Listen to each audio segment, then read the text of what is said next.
ថ្វាយបង្គំអ្នកម្ដាយភារំឪពុកខ្ញុំណាតាំងពីខ្លួនកូនបែកពីគ្រួសារកូនសែនទុក្ខារលឹកអាឡ័យឥឡូវគឺពេលវិញស្មង្ការកូនត្រេកត្រអាលបានជួបលោកថ្លៃកូនរៀបចំចេញចាវិញជាឡៃអរអ្នកម្ដាយថ្លៃទាំងស្រទឹងនេត្រា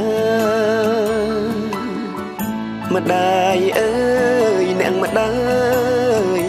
កូនស្ដាយពុំបាននៅជួបជុំយូរយាអូម្ដាយកុំព្រាកូនសូមលាទៅតវិជាទៀតហើយអោអ្នកម្ដាយថ្លៃសូមម្ដាយកុំយំសូមម្ដាយភារំនៅបានសុខស្បើចិត្តដល់ថ្ងៃកូនបែកម្ដាយទៀតហើយដើម្បីបំពេញចិនដាលោកថ្លៃអើ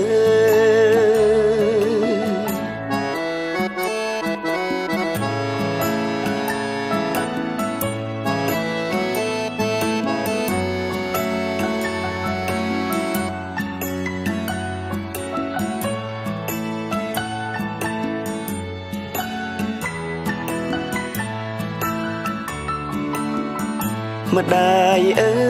យអ្នកម្ដាយកូនស្ដាយពុំបាននៅជួបជុំយូរយា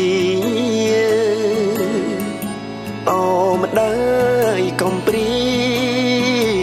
កូនសូមលាទៅតវិជាទៀតហើយអោអ្នកម្ដាយថ្លៃសូមម្ដាយកុំយំសូមម្ដាយភារំនៅបានសុខស្បើ